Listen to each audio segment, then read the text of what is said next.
Sir, தொடர்ச்சியாக இன்னைக்கு பாமகவுடைய தலைவர்களுடைய அந்த மோதல் எப்படி பாக்குறீங்க?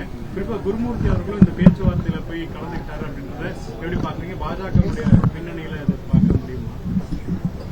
ஏற்கனவே நான் இது குறித்து பதில் கூறியிருக்கிறேன். அது முழுக்க முழுக்க அவர்களின் உட்கட்சி விவகாரம் அல்லது அவர்களின் குடும்ப விவகாரம். அதிலே நான் கருத்து சொல்வதற்கு ஏதும் இல்லை. ஆனால் இன்றைக்கு நடுவராக சென்றிருப்பவர் யார் என்பது ஒரு கேள்வியாக மாறியிருக்கிறது. பாட்டாளி மக்கள் கட்சி தொடக்க காலத்தில் இடதுசாரி சிந்தனையாளர்களின்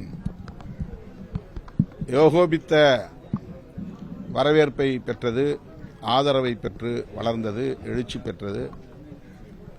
ஆனால் இன்றைக்கு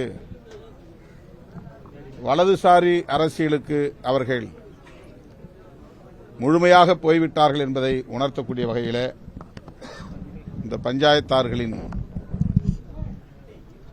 முயற்சி வெளிப்படுகிறது. பாட்டாளி மக்கள் கட்சி இடதுசாரி அரசியலால் தான் எழுச்சி பெற்றது என்பதை இன்றைக்கும்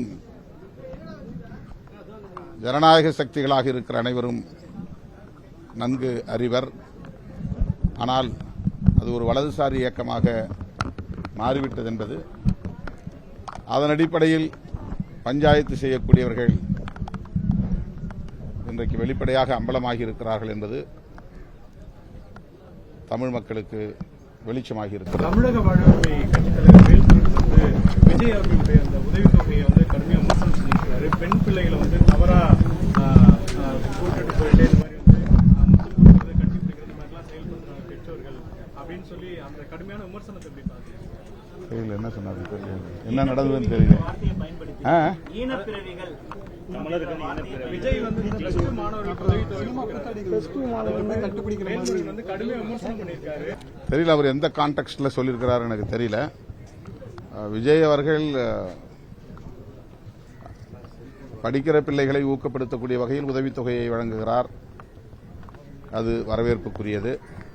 மற்றபடி பிள்ளைகளில் அவர் மீது கொண்டிருக்கிற அன்பு அல்லது அவர் பிள்ளைகள் மீது கொண்டிருக்கிற அன்பு என்கிற அடிப்படையில் மட்டுமே அதை பார்க்க வேண்டும் என்று நான் கருதுகிறேன்.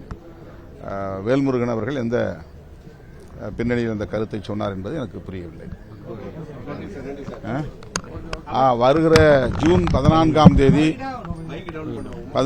தேதி வக்ஃப் திருத்த சட்டத்தை எதிர்த்து மதச்சார்பின்மை காப்போம் பேரணியை திருச்சிராப்பள்ளியிலே நடத்துகிறோம். வக்ஃப் திருத்த சட்டம் என்பது முஸ்லீம்களுக்கு எதிரானதல்ல, அரசமைப்பு சட்டத்திற்கு எதிரான தாக்குதல். அதை நாட்டு மக்களுக்கு சொல்லவும், மதம் என்பது அரசுக்கானதல்ல மக்களுக்கானது என்பதை வலியுறுத்தவுமே இந்த பேரணியை விடுதலை சிறுத்தைகள் கட்சி ஒருங்கிணைக்கிறது. தமிழகம் தழுவிய அளவில் இந்த பேரணியில் சிறுத்தைகள் பங்கேற்கிறார்கள். அத்துடன் ஜனநாயக சக்திகளும் இதில் பங்கேற்க வேண்டும் என்று அழைப்பு விடுக்கிறேன்.